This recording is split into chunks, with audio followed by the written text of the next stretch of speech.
سورة البركة الفاتحة. بسم الله الرحمن الرحيم.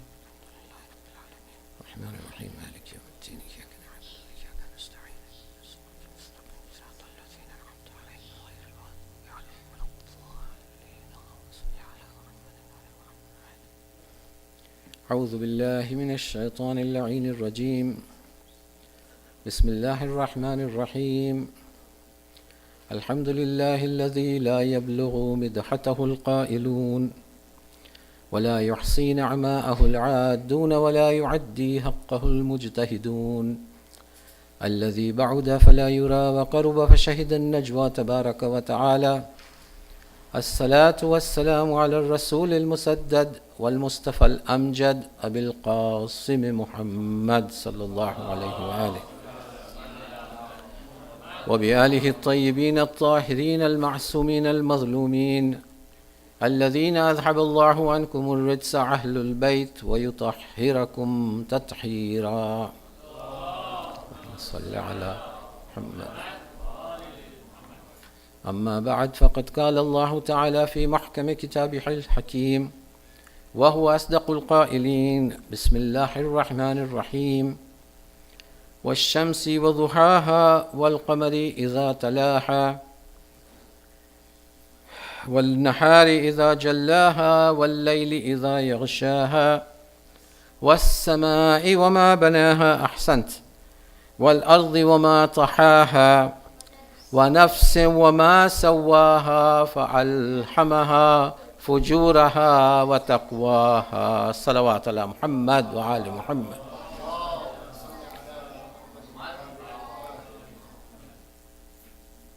I begin in the name of Allah, the Beneficent and the Merciful, the one who gives us the existence, the one who brings us into being from nothing, and the one who gives us the strength and the intellect and takes us to our destination. On that note, I humbly say Assalamu alaikum jami'an wa rahmatullahi wa barakatuh. First of all, maybe not, you as a congregation may be disappointed that the learned scholar who was supposed to be here tonight is not here. For that I apologize. And that's why the Muntazimin, the administration, have asked me to fill in for him. Salawat ala Muhammad wa ali Muhammad.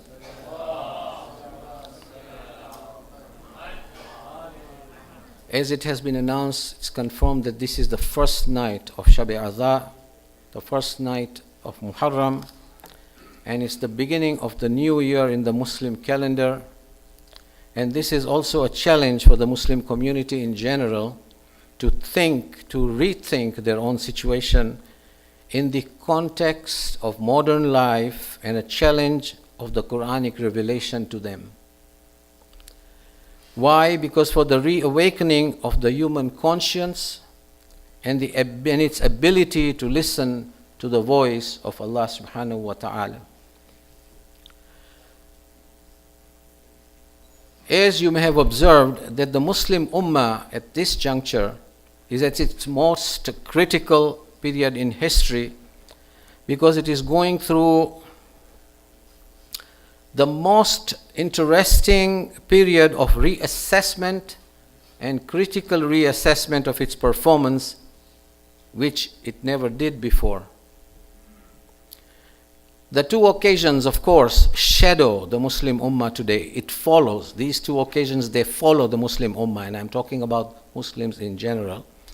The September 11th and 7th of July. All of these events are pointing towards what we call rethinking of the major impact of Islamic message in our lives.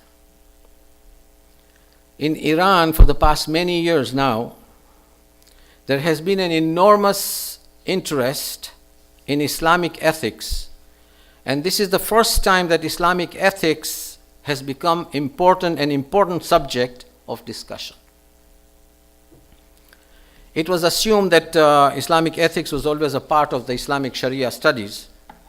The scholars of the Sharia laws of jurisprudence would say that ethics is integral to the Sharia, and therefore there is no need to study ethics independently or separately. This is what the Muslim scholars say. But in the past few years, there has been an upheaval in Iran to study ethics because of the decline, mark my words, because of the decline in ethical performance of the Muslim Ummah in general.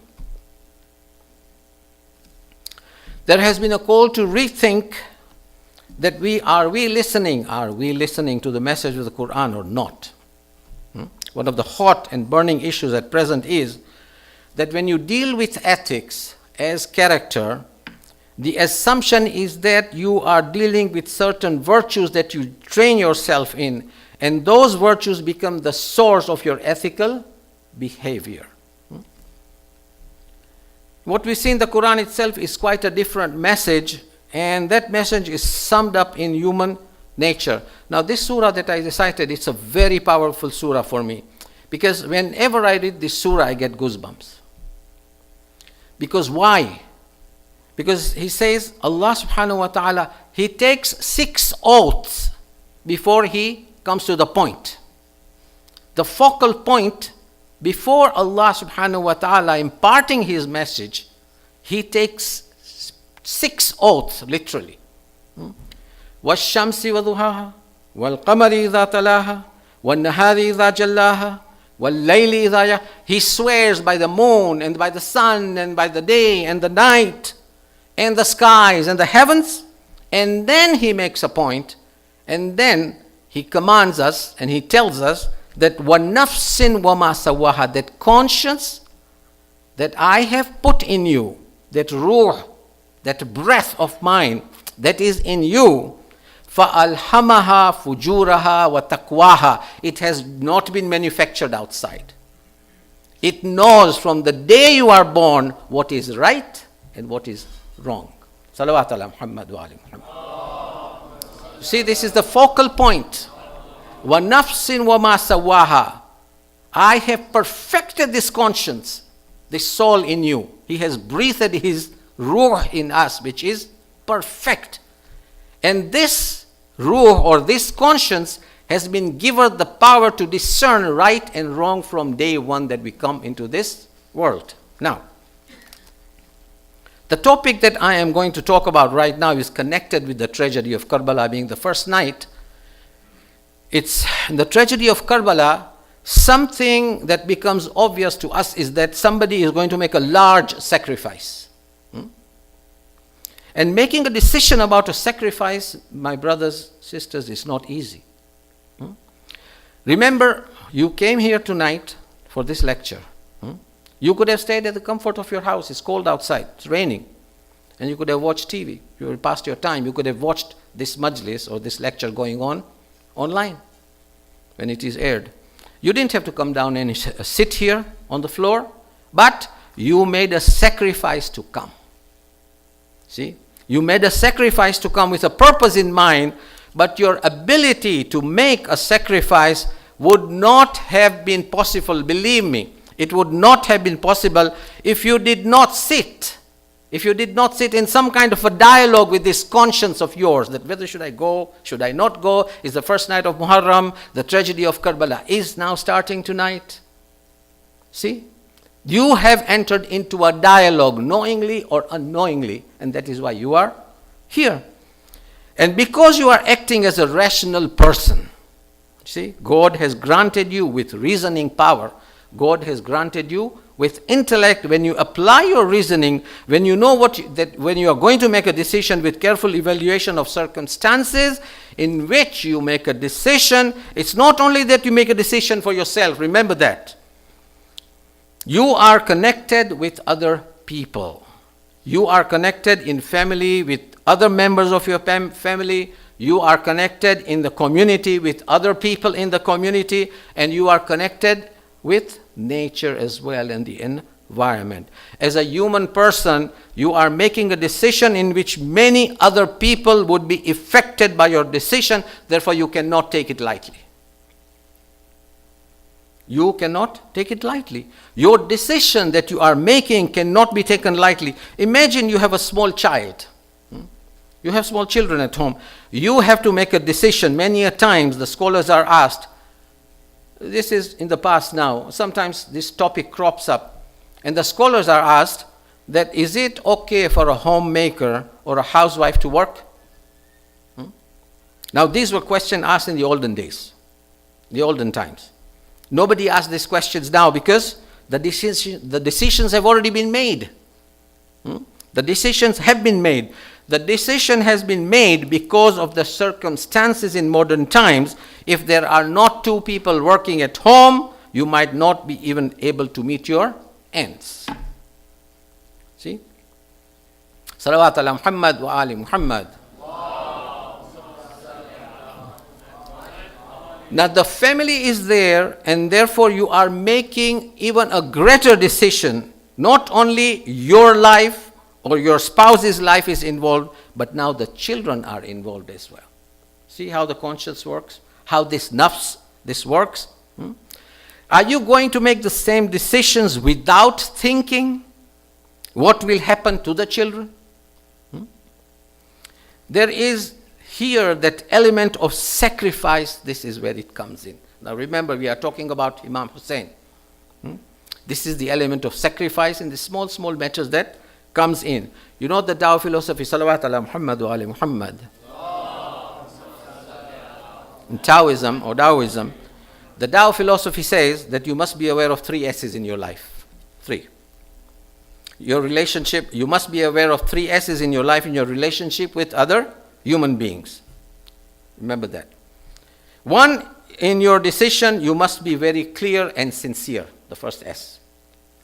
You should be sincere.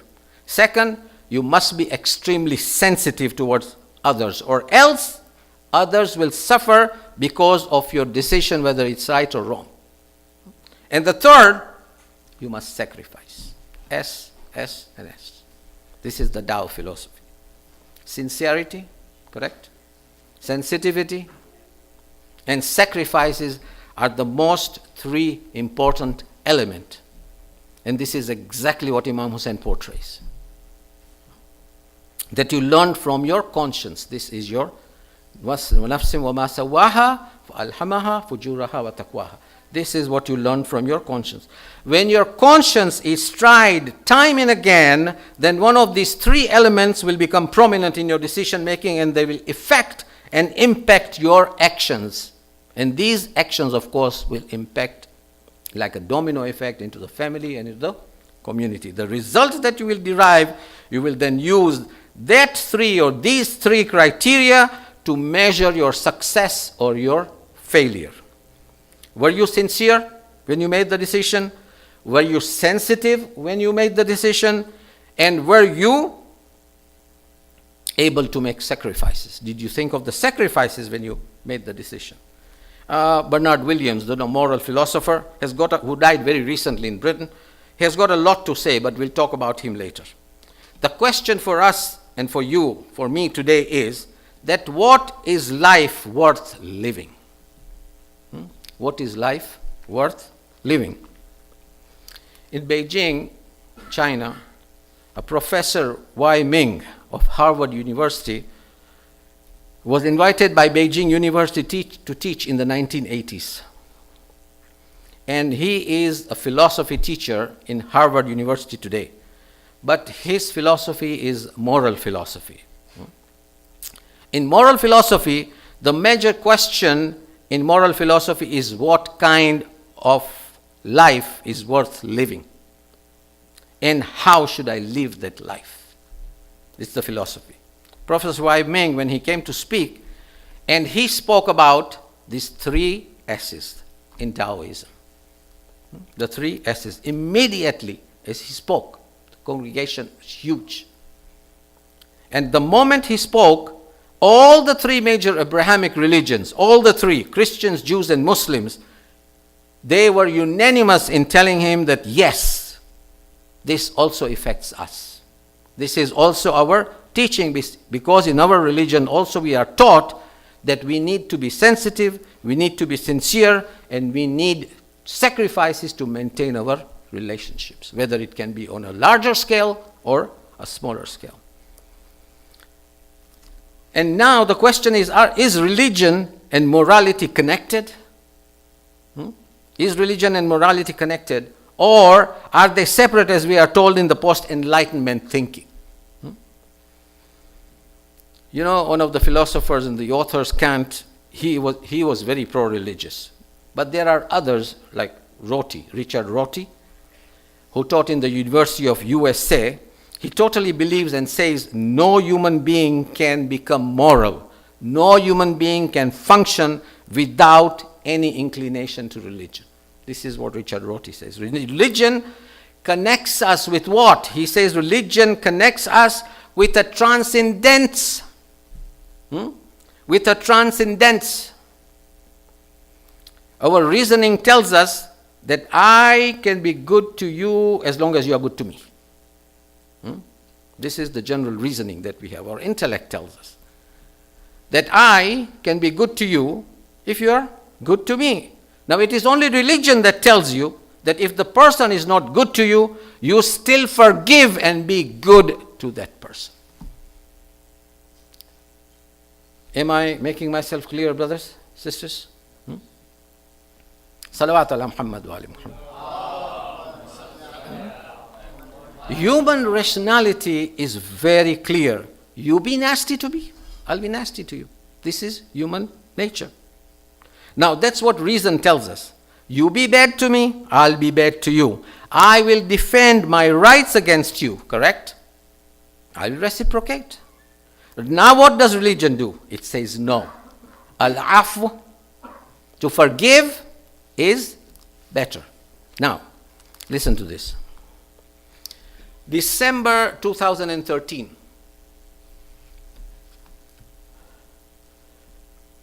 Very famous person passed away. There was his funeral in a mega way in South Africa, Nelson Mandela. We've heard of Nelson Mandela, all of us, in South Africa. No one was invited. When Nelson Mandela passed away, it was kind of a shock to the whole world. No one was called. 90 active head of states on their own, they came down to South Africa to attend his funeral. 90. And 90 past presidents and premiers, all of them came down to South Africa to attend his funeral. Apart from the chairman of World Health Organization, the World Bank, IMF, you name it. The stadium was packed. December 2013. The stadium was packed to its fullest. What did he do to deserve this? What? What did he do to deserve this? What was he? What was Nelson Mandela? You tell me. He was in his childhood, he was a young man running from place to place. Minimum of education. In his youth, he was hunted by the government, by the apartheid government, by the white supremacists, and he was escaping from place to place. What did he do? He was not a killer, he was a freedom fighter. What did he do? He was trying with African National Congress to end the white supremacist rule in South Africa. That's all he was trying. He was arrested and charged for inciting civil disobedience. You remember when Mahatma Gandhi started the movement in British India? It was the civil disobedience. And this is exactly what he did. To bring down the white supremacist rule in South Africa, he incited the people of South Africa for civil disobedience. And for that, he was arrested and charged for treason against the government or against the nation. Sentenced to on various charges, 27 years of life imprisonment.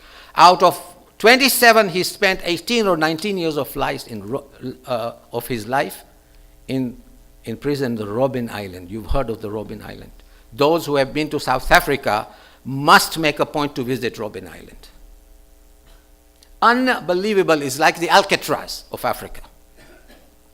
The Alcatraz that was once upon a time in the States, this is exactly the same situation in South Africa. He was imprisoned. No crime could be proved against him. No crime. And he was, at that time, The prosecutor was a person by the name of John Vorster, a die-hard white supremacist. Die-hard. He conspired against Mandela and implicated him on false charges after false charges and got him imprisoned in Robben Island, a horrible place. Go on the internet and find out about it. Salawat ala Muhammad wa ali Muhammad. Small cell where you could not even stretch your legs. That cell was not even enough to stretch your legs for him to sleep. He had to always sleep in a fetal position. Terrible climate, extremely cold in the Cape of Good Hope down there. Extremely cold. And on top of that, on a daily basis, he was insulted, humiliated, and tortured for those 18 years. Daily basis. And he was demoralized. And then the best part is that the person who got him imprisoned became the Prime Minister of South Africa. He is the absolute man in power now, Mr. John Vorster. And what he did was that his aim in life of Mr. Vorster was to hang him. Every 3 months he used to pass a bill in the parliament, hang Mandela. And he used to present it to the Senate, hang Mandela. And the Senate used to reject it. And it's a very famous figure in Africa. Those who are from Africa and have learned history, they know. Mr. Vorster used to say, "It is my dream to see Mandela die." 27 years of his life in prison. It is my dream to see Mandela die. Now, after 27 years, the white supremacist rule comes down. It's over. There's no more apartheid in South Africa. And he has been released from Robben Island. He has not even come to the mainland as yet. He's still in the middle of the island. He has been released. And there is the throng of news media there to meet him on Robben Island. And they ask him, you name them, the news media. Ask him, what do you think, Mr. Mandela, of Mr. John Vorster? 2 words, he replied, he is a decent man. Salawat ala Muhammad wa ali Muhammad. 2 words. He forgave him and he says, yes, he is a decent man. And after that, he became the Prime Minister of South Africa for 6 years, till his death. He never foul-mouthed Mr. John Vorster. Shame on that white man. Not a word of criticism against him. Now you see why the funeral stadiums are packed. Why Allah says al-afu, that to forgive. What are we? What is you and me? Huh? If Brother Zuhair does not invite me to his daughter's or son's wedding, I go on the warpath against him. Sham mate mane invite na kayo. मुझे क्यों invite नहीं किया गया? मुझे क्यों संदेशा नहीं भेजा गया? Why? What are you? What is me? Look at this man. 27 years of his youth finished in the prison. And then he comes out and says, Mr. Vorster, he's a decent man. So we have to, on top, he has faced so much of injustice. Have we faced that type of injustice that for small things we bicker and whimper and whine? That he did not invite me and she did not invite me for the birthday and you did not invite me for the majlis at your house. Allahu Akbar. Sometimes, a professor is not in his usual frame of mind when he comes to the classroom. Remember your school days, the teacher? Sometimes something would have happened and he takes out on the student. I have gone through that. I'm sure you've gone through that in the schools. It happens. I am a teacher. I have to deal with young people. But I'm not in my usual frame of mind. I forget to smile. I've got a scowl on my face. I am grumpy. And then I take out all the anger in the classroom on the students. That can be done. But to be nasty is not a natural instinct of the human being.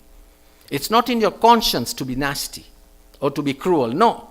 I want you to remember this. Being kind is natural. Humans are called to do ihsan. Wa ahsin. I always, even my khutbah of Jummah, I always bring in few ayats of Quran so that we may learn. Now this one, this ihsan, to do favors on human beings, Suratul Qasas, surah number 28, verse number 77. What does Allah say? وَابْتَغِ فِي مَا أَتَاكَ اللَّهُ الدَّارَ الْآخِرَةِ وَلَا تَنْسَ نَصِيبَكَ مِنَ الدُّنْيَا وَأَحْسِنْ كَمَا أَحْسَنَ اللَّهُ إِلَيْكَ وَلَا تَبْغِي الْفَسَدَ فِي الْأَرْضِ إِنَّ اللَّهَ لَا يُحِبُّ الْمُفْسِدِينَ. In the opening statement, Allah says, وَابْتَغِي فِي مَا أَتَاكَ اللَّهُ دَارَ الْآخِرَةِ. Whatever Allah has given you, purchase akhirah with it. If Allah has given you wealth, if Allah has given you any skills, you serve it in the way of Allah, so that when you are interred or when I am interred, that is the focal point in my grave. وَابْتَغِي فِي مَا أَتَاكَ اللَّهُ دَارَ الْآخِرَةِ وَلَا تَنْسَ نَصِيبَكَ مِنَ الدُّنْيَا. And look at those people who have been deprived. Do not think that wealth is yours, what you have earned. If you are a millionaire, make sure that you know that that wealth is not yours. There are sections of that wealth which belong to the deprived and the poor. Give it to them. You are supposed to give it to them. It is not yours, and this will be asked. We will be questioned for that. That section of wealth that I gave you, did you give it to Mr. X, Y, and Z? Did you? You knew that they were suffering in the community. Did you approach them and say, do you need any assistance? Financially or any of that sort? And then Allah says, وَأَحْسِنْ كَمَا أَحْسَنَ اللَّهُ إِلَيْكَ. Favor people. Bless people the way Allah has blessed you. وَلَا تَبْغِي الْفَسَدَ فِي الْأَرْضِ. Do not spread corruption on this earth. Do not spread corruption. إِنَّ اللَّهَ لَا يُحِبُّ الْمُفْسِدِينَ. Allah hates those who spread corruption on earth. Salawat ala Muhammadin wa ala Muhammad. And we've got always to remember that when we are two, there is a third person watching. Our actions are bidimensional, brothers, sisters. You know they are bidimensional, what bidimensional means? That whatever I do, whether it is negative or positive, there is a reflection somewhere else. And this is exactly what is your nafs and what is akhirah. And this is what Allah says, that I am watching over you. You do anything bad, I am the third person to notice that. If you are two, I am the third. If you are three, I am the fourth. Our actions are bidimensional. This is what the philosophers tell us today. This is what the scholars of ethics tell us, that our actions are bidimensional. Means if you cheat, you are cheating yourself. Because there is already a supreme power that is watching over you. Oh, I did a malpractice in business in China. I sent plastic rice to Tanzania, to Africa, for the poor to eat. I made millions out of that. And you take pride. I come in Canada and live a beautiful life, minting money.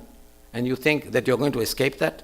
This is going to come back to haunt you at our place of work, in our businesses, anywhere. This type of insincerity is going to come back to haunt us.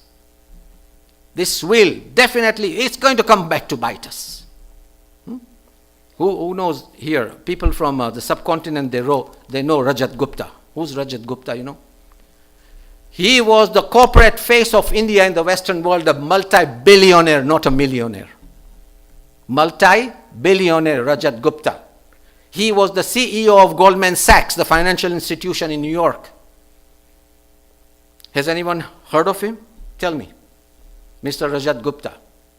40 years of corporate management. McKinsey, another financial institution, director. And he did a lot of charity work. It's unbelievable. Warren Beatty, the multi-billionaire, calls him up. There was a meeting in Moscow. Look this up in the internet. It's very interesting. In Moscow, the board of directors meeting was called because Warren Beatty decided to infuse $5 billion into Goldman Sachs overnight with certain conditions.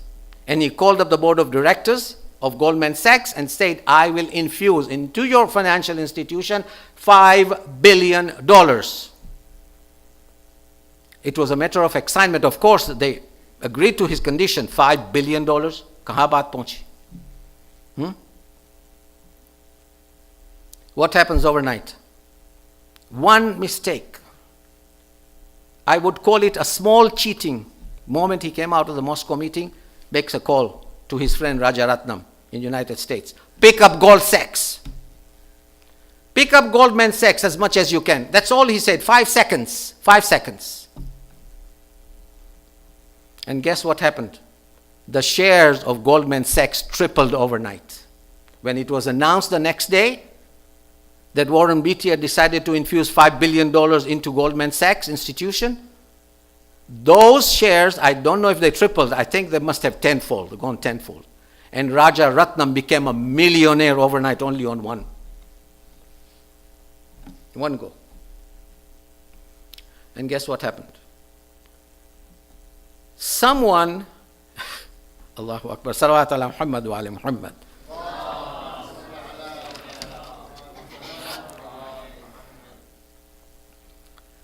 In the Attorney General of the United States, when he saw this whole scenario, he started investigating. Barara is the name, the Attorney General. And after investigation, deep investigation was conducted, and Rajaratnam was caught. He was arrested on criminal charges. They call it, the share thing, the business people would know, inside trading. This is known as inside trading, which is cheating. Because of that 5 seconds call, one man became a millionaire and 23 others lost all their money. This is known as insider trading. And he was caught, and when he was questioned, he agreed that this is exactly what happened. He did not lie. And in turn, Rajat Gupta was arrested. He was arrested.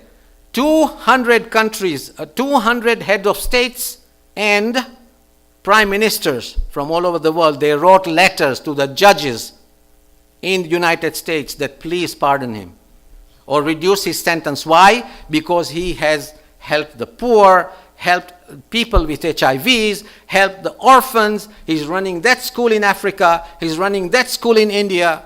He's helping people, the small children, in running NGOs in Pakistan, for example. 200 letters came in.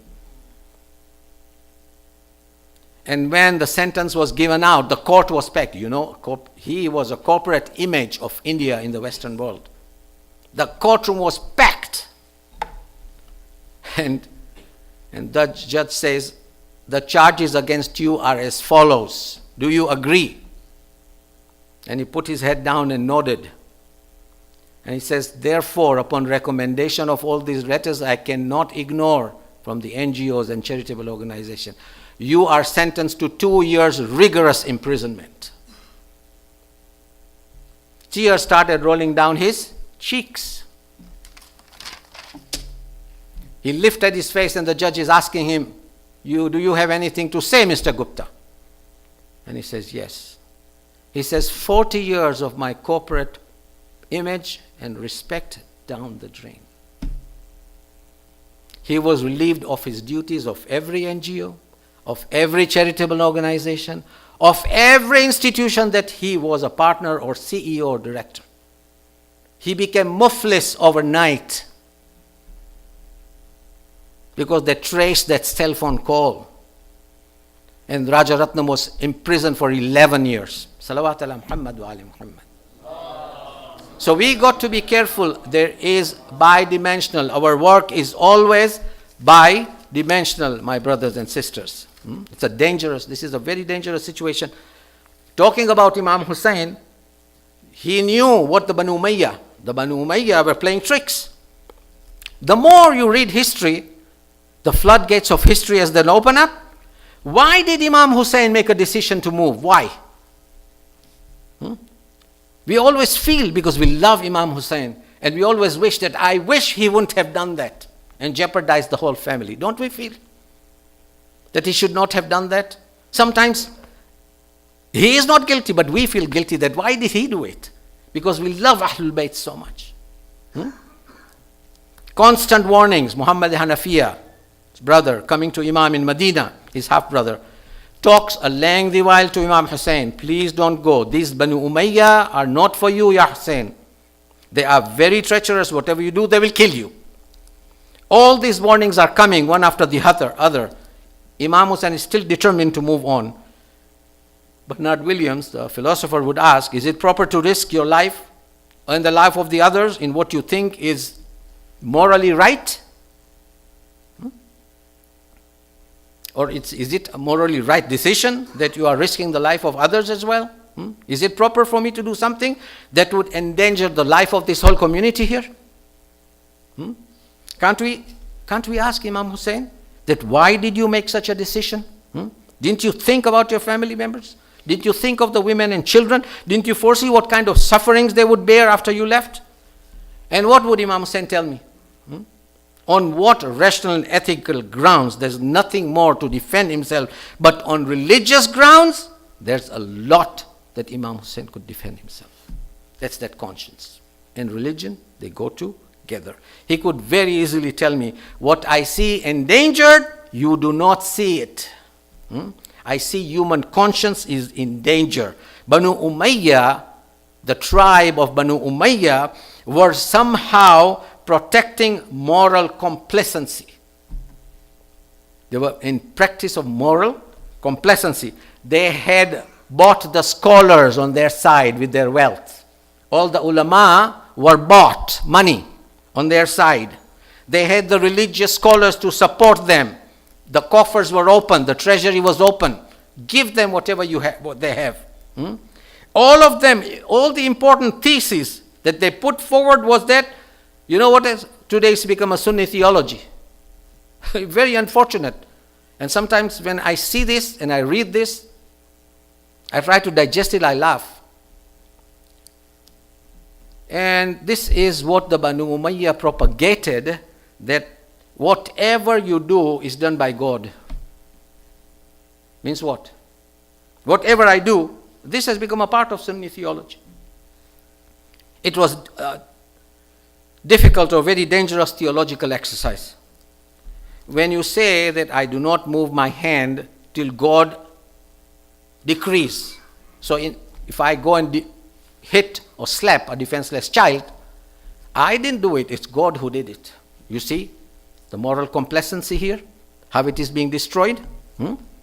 I didn't do it.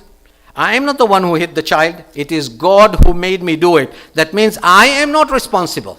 This is the Sunni theology. When the conscience is conquered, when the conscience is crushed, in the name of the destiny that God has written for me, and they quote the ayah, مَا أَصَابَ مِن مُصِيبَةٍ إِلَّا بِإِذْنِ اللَّهِ. God does not do anything to you or does not befall anything on you unless it is His wish. They quote these verses of Quran. Nothing befalls you until God ordains it. Therefore, if I go and usurp the right of an orphan or a widow, I didn't do it. I make God look bad. Salawat ala Muhammad wa ali Muhammad. I did not exercise. I did not live a healthy life. I had no responsibility. But God made me eat that food, the burgers and the chips and the French fries. Till I became obese and diseased. I had no responsibility. You see how they tried to escape their responsibility? This is Banu Umayyah, by the way. You know what Imam Hussain was facing now? This is what I'm trying to portray today in this first night majlis. What was Imam Hussain facing? This was the moral complacency, the crushing of the conscience that he was facing. They were escaping responsibility. I don't have to question anybody when things are not done right. Who I am to question them? God is the one who determined everything. This is what we call the theology of the powerful. This is what we have, the theology of the when I am in power, I don't care for justice. I will see to it and I'll ensure it that my power remains. I care for the preservation of my power, my authority, and for that I can make God look bad. Imam Hussain knew the tricks that they were playing. If he won't have stood up at that time, what we have today, Islam, would not have reached us. It would have been a totally different Islam. Totally different. Totally different.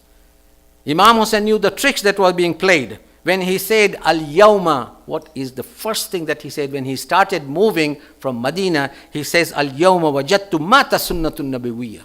Today I see the religion of my grandfather dead. This is where, when Yazid came into power.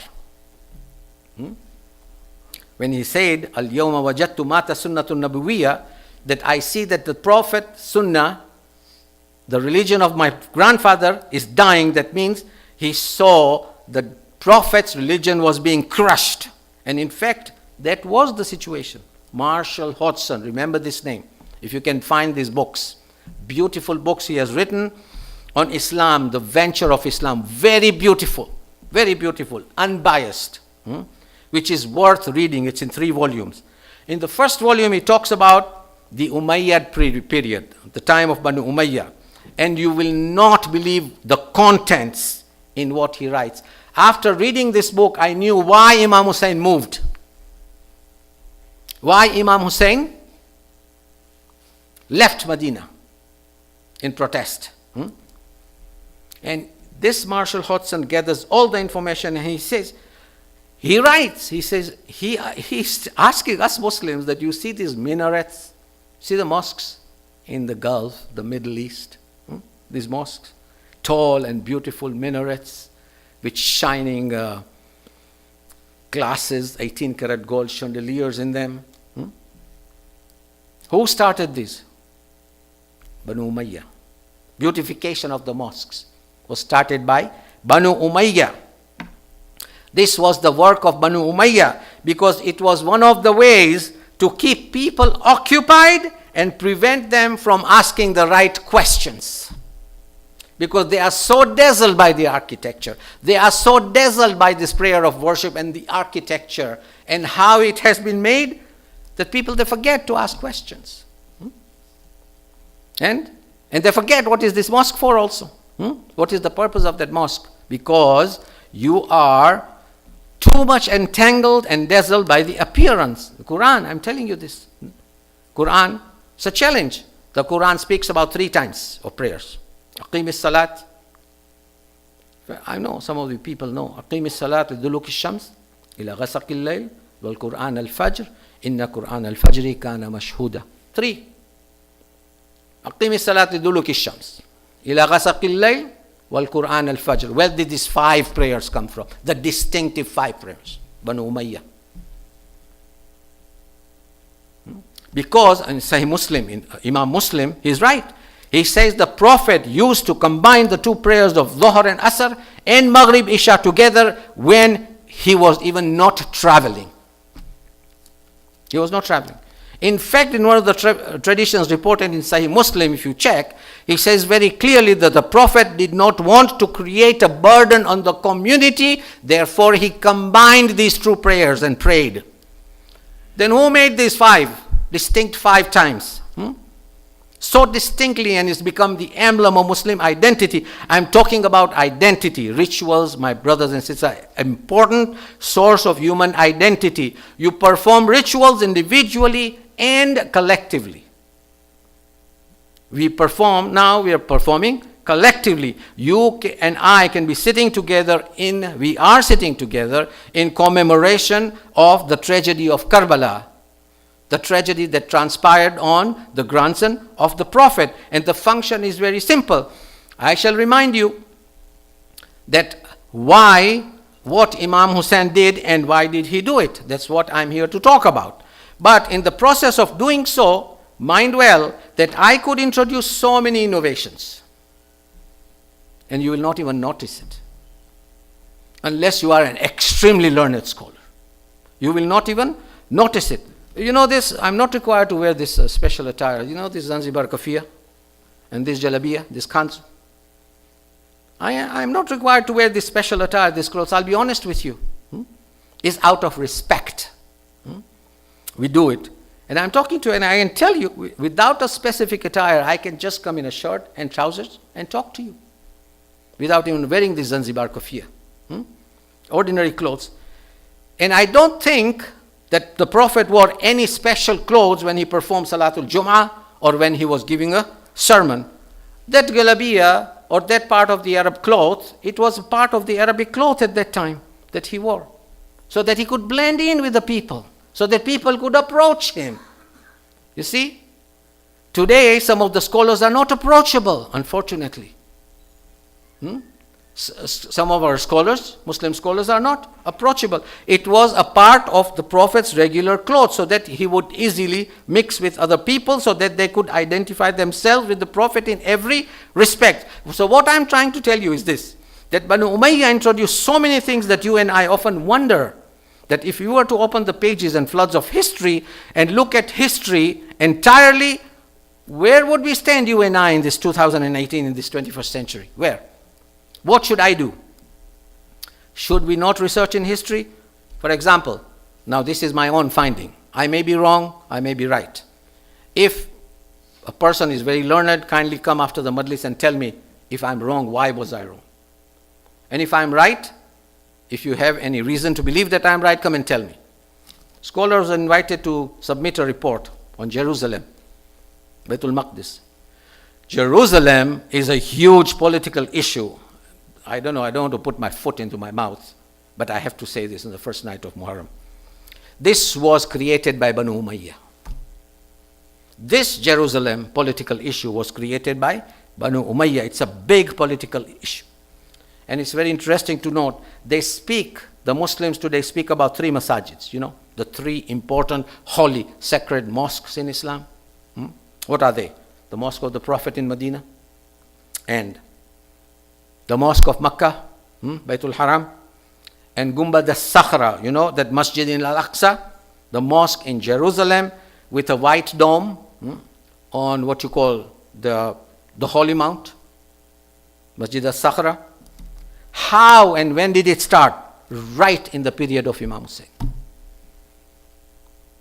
The sanctification of that 3rd mosque started by Banu Umayyah right in the time of Imam Hussain. Look at Marshall Hodgson, his book. I challenge you. If you can find one hadith that goes back to the Prophet himself, that Jerusalem is sanctified and sacred, come and tell me, please. But today, if you say this, the first person to kill me will be a Palestinian. I will be a martyr in the Khoja community. The first person. Why? It will shoot me down. How dare you say this? Because this is the national emblem of Palestinian nationalism, not of Islam. It is of Palestinian nationalism. It starts from Banu Umayyah, my brothers and sisters. And what I'm trying to tell you is that you and me, as students of history, when we open and read history, we are shocked to see. Then we understand why Imam Hussain took this step to leave Medina. He knew what the games were being played. The hide and seek that Banu Umayyah was making, starting from Muawiyah and with Yazid.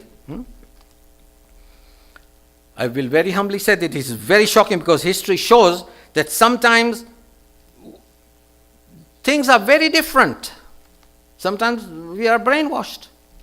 Things are very different. Imam Hussain stood up at the most severe and critical moment in the history of Islam. This is the reason why you and I can never forget Imam Hussain. Now we understand the importance of the tragedy of Karbala. And in my opinion, not only us, the whole Muslim Ummah should never forget Hussain, because what they have today is in the sadaqah of Hussain. They should never forget. If they want to keep their moral bearings intact, the other Muslims, that they cannot forget Karbala. They cannot forget Karbala. Karbala is the paradigm of ethics, my brothers and sisters. Where human beings are taught to question inherited traditions, to verify whether they are right or wrong. Is the tradition correct or incorrect? Can I, you and sit and critically evaluate our traditions? Are we that scholars? If we do not do it, then we might be following the wrong tradition sometimes, inadvertently or by mistake. Fine, then we can make an excuse on the day of judgment, but remember from today that from this time on we are not immune to any kind of questioning, because I'm making it very clear to you that you are supposed to read, analyze your traditions carefully. Taqleed is for worship only, for ibadah. Taqleed is for involved those actions that you perform as a part of your ibadah. That is, if you do not know the laws of ibadah. Imam Hussain alayhi salam at that time stood firm. That is why, in response to Yazid, when he asked for his allegiance, he left. 28th of Rajab. 28, 29, 1, 2 and 3. 5 days on the back of camel and horses. 5 days. You know how far it is from Medina to Makkah? At that time, where there are no roads, riding on camels, 5 days he arrived there. That was fast, wasn't it? 5 days on the backs of camel and horses. And he's taking his family with him. Muhammad Hanafiya is not reported to have questioned Imam Hussein's decision to take his family, but it was Ibn Abbas, Abdullah ibn Abbas, who asked about that. And as soon as he arrived in Medina, there were 4 personalities from whom allegiance was sought by Yazid. And the top of the list was Hussein ibn Ali. The rest did not matter, but the weakest link was Abdullah ibn Umar, the second Khalifa's son. That was the weakest link.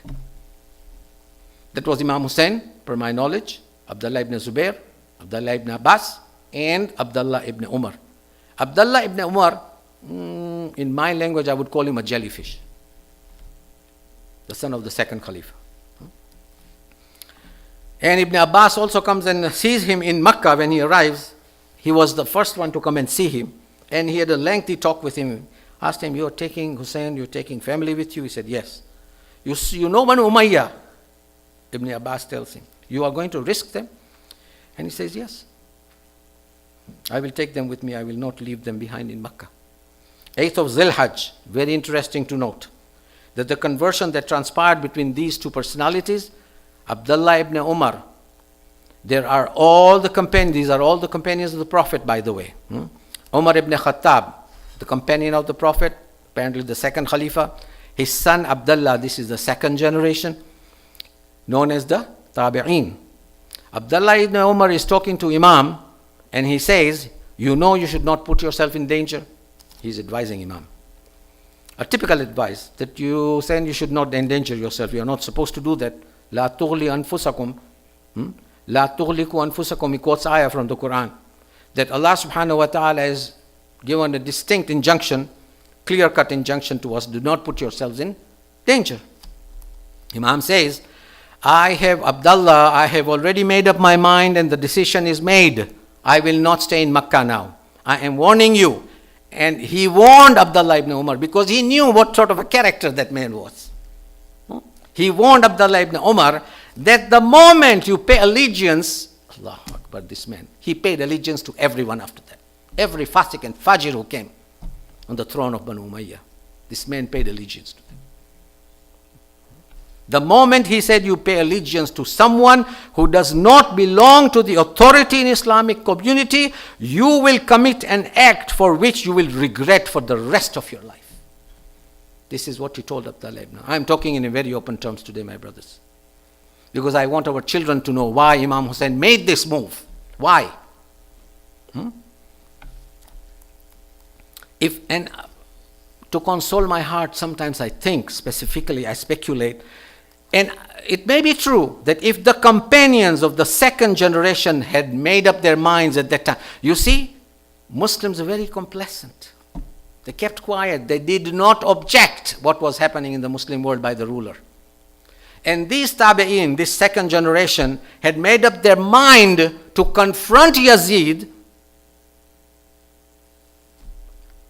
I don't think the tragedy of Karbala would have transpired.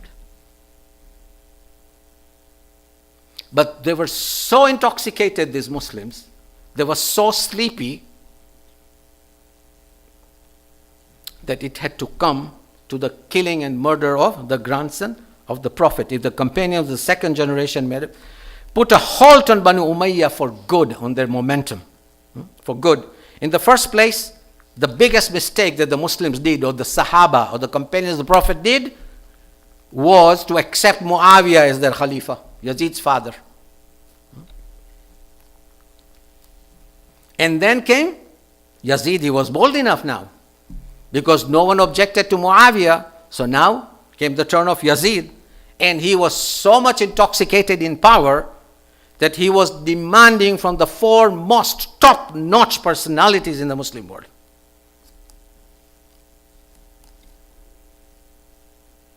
And that time it mattered.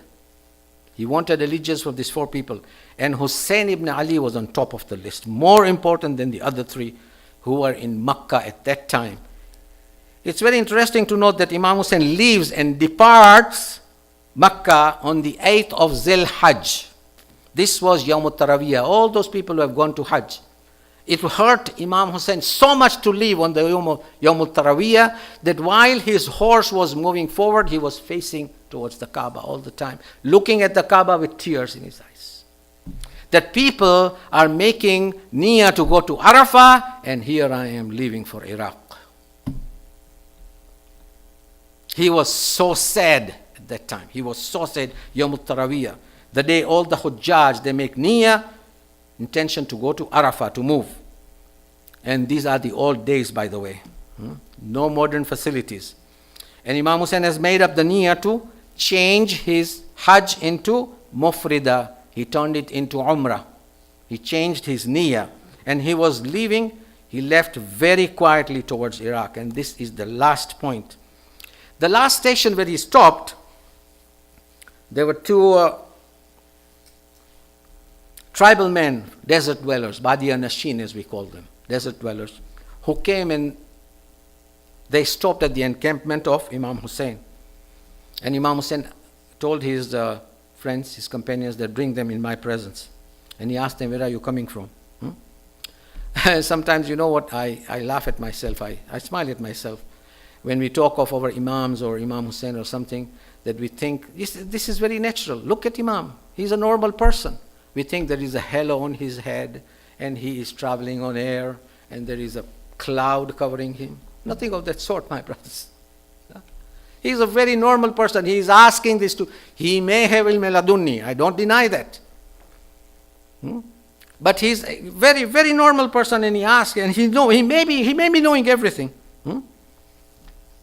But it's very wrong to, if we believe that notion that there's a halo on his head and a light emanating, or light may be emanating on his face.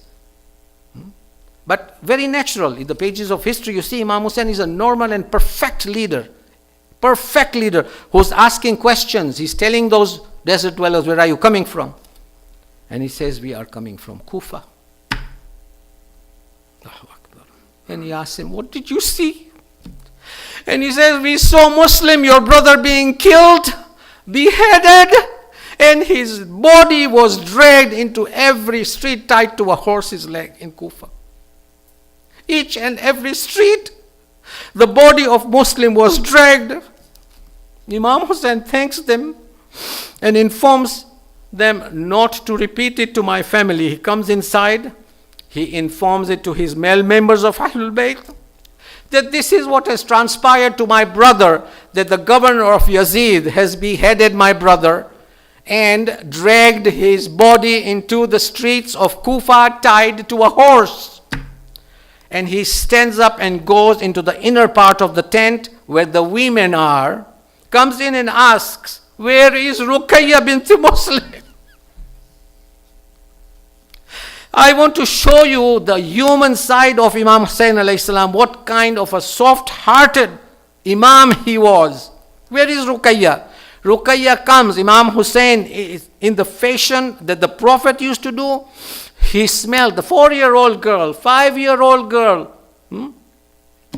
He smelled the head of this girl and kissed her head. And Muslim's wife knew at once what was happening, and she asked, Ya Hussain, what has happened to my husband? It was very difficult for Imam Hussain to tell her that your husband has been killed. and beheaded in Kufa. You are telling a wife that your husband has been killed.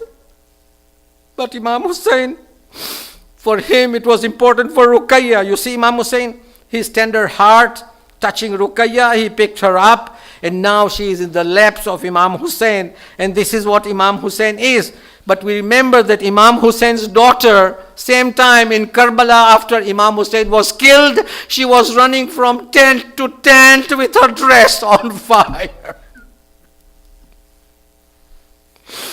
ألا ولعنة الله على القوم الظالمين سيعلم الذين ظلموا على محمد أي منقلب ينقلبون اللهم إني أسألك بحق فاطمة زهرة سلام الله عليها وأبيها وبعلها وبنيها والسر المستودع فيها. Ya Allah, we pray to Allah subhanahu wa ta'ala, Ya Allah, that give us the felicity to follow the path of Imam Hussain alayhi salam.